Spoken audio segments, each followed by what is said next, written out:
विश्व यूनिवर्सिटी तीजी national research scholar meet का होया समापन। श्री गुरु ग्रंथ साहिब विश्व यूनिवर्सिटी फतेहगढ़ साहिब विखे इंडियन साइंस कांग्रेस एसोसीएशन के सहयोग नाल 2 रोज़ा तीजी राष्ट्रीय खोज स्कॉलर मीट करवाई गई।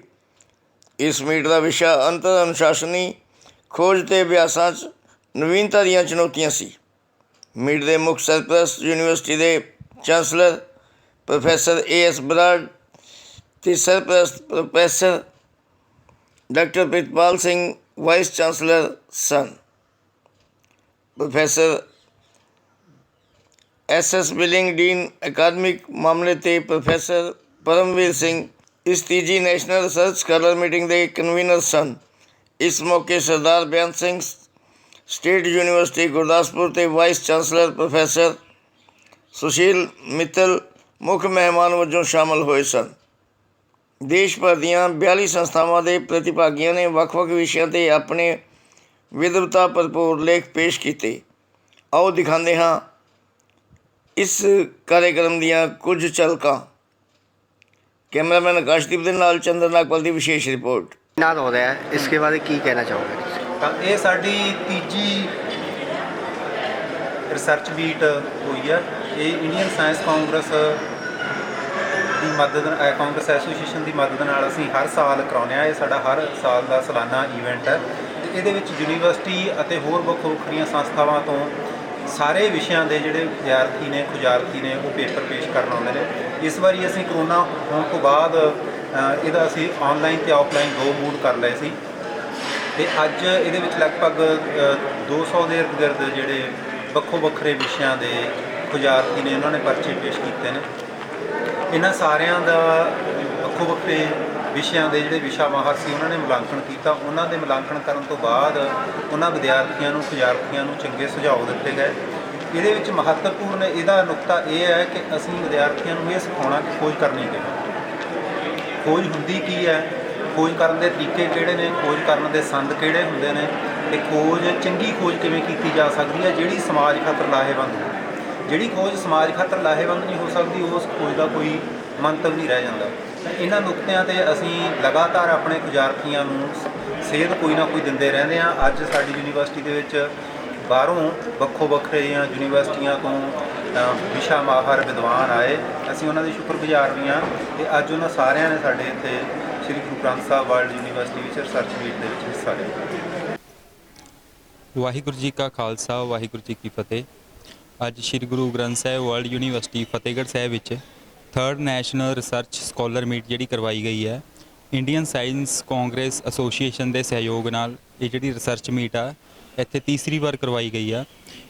एक स्कॉलर खुजारती होने के नाते ये जी रिसर्च मीट आ ਇਹ ਖੁਜਾਰਥੀਆਂ ਲਈ ਬਹੁਤ ਹੀ ਸਹਿਯੋਗਪੂਰਨ ਹੁੰਦੀ ਹੈ। ਇੱਥੋਂ ਬਹੁਤ ਸਾਰੀਆਂ ਜਿਹੜੀਆਂ ਚੀਜ਼ਾਂ ਸਾਨੂੰ ਵੱਡੇ ਵਿਦਵਾਨ ਜਿਹੜੇ ਇੱਥੇ ਆਉਂਦੇ ਆ, ਜਿਹੜੇ ਸਬਜੈਕਟ ਐਕਸਪਰਟ ਆਉਂਦੇ ਆ, ਉਹਨਾਂ ਤੋਂ ਸਿੱਖਣ ਨੂੰ ਮਿਲਦੀਆਂ। ਦੂਜੀ ਵੱਡੀ ਗੱਲ ਇਹ ਹੈ ਕਿ ਜਿਹੜੇ ਅਸੀਂ ਪਿਛਲੇ ਲੰਬੇ ਸਮੇਂ ਤੋਂ ਮਿਹਨਤ ਕਰਦੇ ਹਾਂ ਜਾਂ ਅਸੀਂ ਜਿਹੜੇ ਪਰਚੇ ਲਿਖੇ ਹੁੰਦੇ ਉਹਨਾਂ ਨੂੰ ਪ੍ਰੈਜ਼ੈਂਟ ਕਰਨ ਦੀ ਜਿਹੜੀ ਸਾਨੂੰ ਇੱਥੇ ਬਹੁਤ ਵੱਡੇ ਪੱਧਰ 'ਤੇ ਜਿਹੜਾ ਪਲੇਟਫਾਰਮ ਆ ਉਹ ਮਿਲਦਾ। ਅਸੀਂ ਸ਼੍ਰੀ ਗੁਰੂ ਗ੍ਰੰਥ ਸਾਹਿਬ ਵਰਲਡ ਯੂਨੀਵਰਸਿਟੀ ਅਤੇ ਨੈਸ਼ਨਲ ਕਾਂਗਰਸ ਐਸੋਸੀਏਸ਼ਨ ਦਾ ਧੰਨਵਾਦ ਕਰਦੇ ਹਾਂ। मेरा नाम हरनीत कौर है। मैं Shri Guru Granth Sahib world university Fatehgarh Sahib religious department में as a research scholar PhD कर रही हूँ। तो अज इंडियन साइंस कांग्रेस वालों 2 रोज़ा सैमीनार आयोजन किया गया जिस विच ਵੱਖ-ਵੱਖ विद्यार्थियों वालों ਵੱਖ-ਵੱਖ परचे पढ़े गए, जिन्हां विच मैं भी अपना एक परचा पढ़िया।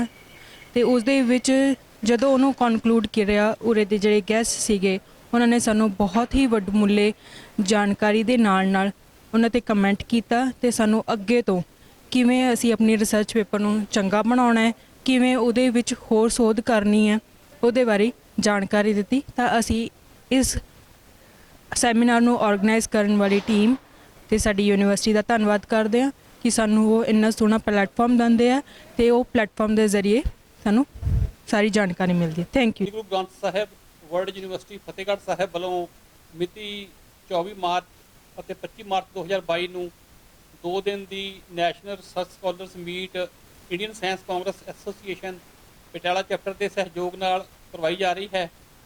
तो लगातार ये तीजी बार रिसर्च स्कॉलर मीट जी वो यूनिवर्सिटी करवा रही है और इन्ने साल ਜਿਹੜਾ ਸਹਿਯੋਗ ਆ ਉਹ ਇੰਡੀਅਨ ਸਾਇੰਸ ਕਾਂਗਰਸ ਐਸੋਸੀਏਸ਼ਨ ਨੇ ਦਿੱਤਾ ਹੈ ਤੇ ਸਾਡੀ ਕੋਸ਼ਿਸ਼ ਰਹੇਗੀ ਕਿ ਅਸੀਂ ਇਸ ਫੀਚਰ ਨੂੰ ਇੱਕ ਰੈਗੂਲਰ ਫੀਚਰ ਬਣਾ ਦਈਏ ਤੇ ਹਰ ਸਾਲ ਅਸੀਂ ਇਸ ਤਰ੍ਹਾਂ ਹੀ ਰਿਸਰਚ ਸਕਾਲਰਸ ਮੀਟ ਜਿਹੜੀਆਂ ਆਰਗੇਨਾਈਜ਼ ਕਰਦੇ ਰਹੀਏ। ਨੈਸ਼ਨਲ ਰਿਸਰਚ ਸਕਾਲਰਸ ਮੀਟ ਦੇ ਤਿੰਨੋਂ ਜਿਹੜੇ ਸਾਡੇ ਹੋਏ ਹਨ 3 ਸਾਲਾਂ ਦੇ ਵਿੱਚ ਸੈਸ਼ਨਸ, ਉਹ ਸਾਰੇ ਸੈਸ਼ਨ ਇੰਟਰਡਿਸਪਲਿਨਰੀ ਰਿਸਰਚ ਤੇ ਰਹੇ ਹਨ ਜੋ ਥੀਮ ਉਹਨਾਂ ਦੇ ਸਨ। ਤੇ ਸਾਡੀ ਕੋਸ਼ਿਸ਼ ਹੈ ਕਿ ਵੱਖ-ਵੱਖ ਡਿਸਪਲਿਨ ਤੋਂ ਜਿਹੜੇ ਵਿਦਿਆਰਥੀ ਆਉਂਦੇ ਹਨ ਉਹ ਇਸ ਮੀਟ ਦੇ ਵਿੱਚ ਭਾਗ ਲੈਣ ਤੇ ਉਹਨਾਂ ਨੂੰ ਕੋਲੈਬੋਰੇਸ਼ਨ ਦੇ ਨਵੇਂ ਮੌਕੇ ਮਿਲਣ। ਔਰ ਸਭ ਤੋਂ ਵੱਡੀ ਖੁਸ਼ੀ ਦੀ ਗੱਲ ਹੈ ਕਿ ਹਰ ਸਾਲ ਜਿਹੜੀ ਇਸ ਮੀਟ ਦੇ ਵਿੱਚ ਪਾਰਟਿਸਿਪੇਸ਼ਨ ਵੱਧ ਰਹੀ ਹੈ। ਜਦੋਂ ਕਿ ਪਹਿਲੇ ਸਾਲ ਇਹਦੀ ਪਾਰਟਿਸਿਪੇਸ਼ਨ ਬਹੁਤੀ ਪੰਜਾਬ ਤੋਂ ਸੀ, ਪਰ ਪਿਛਲੇ ਸਾਲ ਵੱਖ-ਵੱਖ ਸੂਬਿਆਂ ਤੋਂ ਪਾਰਟਿਸਿਪੇਸ਼ਨ ਹੋਈ ਆ ਤੇ ਇਸ ਸਾਲ ਹੋਰ ਵੀ ਨਵੇਂ ਸੂਬਿਆਂ ਤੋਂ ਪਾਰਟਿਸਿਪੇਸ਼ਨ ਜਿਹੜੀ ਹੈ ਰਿਸਰਚ ਸਕਾਲਰ ਦੀ ਇਸ ਮੀਟ ਦੇ ਵਿੱਚ ਹੋਈ ਹੈ। 2 ਦਿਨ ਦਾ ਜੋ ਰਿਸਰਚ ਸਕਾਲਰ ਮੀਟ ਹੈ ਇਹਦਾ ਪਹਿਲਾ ਦਿਨ ਜੋ ਸੀ ਉਹ ਆਨਲਾਈਨ ਸੈਸ਼ਨ ਦੇ ਥਰੂ ਕੀਤਾ ਗਿਆ ਤੇ ਅੱਜ ਜੋ ਦੂਜਾ ਦਿਨ ਹੈ 25 ਮਾਰਚ ਦਾ, ਅਸੀਂ ਆਫਲਾਈਨ ਮੋਡ ਦੇ ਵਿੱਚ ਓਰਲ ਪ੍ਰੈਜੈਂਟੇਸ਼ਨ ਤੇ ਪੋਸਟਰ ਪ੍ਰੈਜੈਂਟੇਸ਼ਨਸ ਕਰ ਰਹੇ ਹਨ। ਵਿਦਿਆਰਥੀਆਂ ਦੇ ਵਿੱਚ ਬਹੁਤ ਹੀ ਉਤਸ਼ਾਹ ਹੈ ਇਸ ਮੀਟ ਨੂੰ ਲੈ ਕੇ ਤੇ ਅਸੀਂ ਉਮੀਦ ਕਰਦੇ ਹਾਂ ਕਿ ਆਉਣ ਵਾਲੇ ਸਮੇਂ ਦੇ ਵਿੱਚ ਇਸ ਮੀਟ ਤੋਂ ਬਹੁਤ ਹੀ ਵਧੀਆ ਨਤੀਜੇ ਨਿਕਲਣਗੇ। ਸ਼੍ਰੀ ਗੁਰੂ ਗ੍ਰੰਥ ਸਾਹਿਬ ਵਰਲਡ ਸਿੱਖ ਯੂਨੀਵਰਸਿਟੀ ਜਿਹੜੀ ਆ ਫਤਿਹਗੜ੍ਹ ਸਾਹਿਬ, ਇਹ ਇਸ ਗੱਲੋਂ ਵਧਾਈ ਦੀ ਪਾਤਰ ਹੈ ਕਿ ਪਿਛਲੇ 3 ਸਾਲ ਤੋਂ ਲਗਾਤਾਰ Indian science congress Patiala chapter ਦਾ ਜਿਹੜਾ ਇਹ ਰਿਸਰਚ ਸਕਾਲਰ ਮੀਟ ਦਾ ਜਿਹੜਾ ਟੋਟਲ ਪ੍ਰਬੰਧ ਆ ਉਹ ਇਹ ਆਪ ਕਰ ਰਹੇ ਆ। ਔਰ ਸਾਨੂੰ ਇਹ ਦੱਸਣ 'ਚ ਕੋਈ ਹਿਚਕਚਾਹਟ ਨਹੀਂ ਕਿ ਅਸੀਂ ਇਹ ਐਕਸਪੈਰੀਮੈਂਟ ਕੋਈ 5-6 ਸਾਲ ਪਹਿਲਾਂ ਇੱਕ ਦਿਨਾਂ ਮੀਟਿੰਗ ਜਾਂ ਇੱਕ ਦਿਨਾਂ ਕਾਨਫਰੰਸ ਦੇ ਰਾਹੀਂ ਸ਼ੁਰੂ ਕਰਨ ਦੀ ਕੋਸ਼ਿਸ਼ ਕੀਤੀ, ਪਰ ਸੱਚੀ ਗੱਲ ਇਹ ਹੈ ਕਿ ਉਹ ਕੋਸ਼ਿਸ਼ ਜਿਹੜੀ ਆ ਉਹ ਇਸ ਯੂਨੀਵਰਸਿਟੀ ਦੇ ਵਿਹੜੇ ਵਿੱਚ ਆ ਕੇ ਫਲੀਭੂਤ ਹੋਈ। ਔਰ ਪਿਛਲੇ 2 ਸਾਲਾਂ ਦਾ ਰਿਕਾਰਡ ਤਾਂ ਮੈਂ ਦੱਸ ਸਕਦਾ ਕਿ ਇਸ ਵਾਰ ਦਾ ਔਰ ਪਿਛਲੇ ਸਾਲ ਜਿੰਨਾ ਭਰਪੂਰ ਹੁੰਗਾਰਾ ਵੱਖ-ਵੱਖ ਸੂਬਿਆਂ ਦੇ ਵੱਖ-ਵੱਖ ਵਿਸ਼ਿਆਂ ਦੇ ਜਿਹੜੇ ਰਿਸਰਚ ਸਕਾਲਰ ਆ ਉਹਨਾਂ ਦਾ ਇਸ ਯੂਨੀਵਰਸਿਟੀ ਦੀ ਇਸ ਰਿਸਰਚ ਸਕਾਲਰ ਮੀਟ ਨੂੰ ਮਿਲਿਆ, ਉਹ ਸ਼ਲਾਘਾਯੋਗ ਆ। ਔਰ ਇਸ ਵਾਰੀ ਇਸ ਨੂੰ ਇੱਕ ਨਵੇਂ ਤਰੀਕੇ ਨਾਲ ਜਿਹੜਾ ਕੋਵਿਡ ਤੋਂ ਬਾਅਦ ਆਇਆ ਕਿ ਆਨਲਾਈਨ ਪ੍ਰੈਜੈਂਟੇਸ਼ਨਸ ਤੇ ਆਫਲਾਈਨ ਉਹਦੇ ਰਾਹੀਂ ਕਰਨ ਦੀ ਕੋਸ਼ਿਸ਼ ਕੀਤੀ, ਤਾਂ ਵੀ ਸਾਡਾ ਜਿਹੜਾ ਹੁੰਗਾਰਾ ਆ ਲੋਕਾਂ ਦਾ ਰਿਸਰਚ ਸਕਾਲਰ ਦਾ ਵਿਦਿਆਰਥੀਆਂ ਦਾ ਉਹ ਬਹੁਤ ਵੱਡੇ ਪੱਧਰ 'ਤੇ ਆ। ਔਰ ਮੈਨੂੰ ਲੱਗਦਾ ਕਿ ਪੰਜਾਬ ਦਾ ਜਿਹੜਾ ਪਟਿਆਲਾ ਚੈਪਟਰ ਹੈ ਇਸਦਾ, ਉਹ ਇਸ ਗੱਲ ਲਈ ਯੂਨੀਵਰਸਿਟੀ ਦਾ ਵੀ ਧੰਨਵਾਦੀ ਆ ਔਰ ਇਸ ਗੱਲ 'ਚ ਮਾਣ ਮਹਿਸੂਸ ਕਰ ਰਿਹਾ ਕਿ ਇਸ ਮਾਧਿਅਮ ਰਾਹੀਂ ਜਦੋਂ ਅਸੀਂ ਹੁਣ ਇਸ ਮੀਟ ਨੂੰ ਸੰਬੋਧਿਤ ਹੋ ਰਹੇ ਹਾਂ ਤੇ ਸਾਨੂੰ ਇਸ ਗੱਲ ਦਾ ਮਾਣ ਹੈ ਕਿ ਵੱਖ-ਵੱਖ ਵਿਸ਼ਿਆਂ ਦੇ ਵਿਦਿਆਰਥੀ ਆਪਸ 'ਚ ਆਪਣੀਆਂ ਖੋਜਾਂ ਨੂੰ, ਆਪਣੇ ਨਵੇਂ-ਨਵੇਂ ਉਪਰਾਲਿਆਂ ਨੂੰ ਸਾਂਝਾ ਕਰ ਰਹੇ ਆ।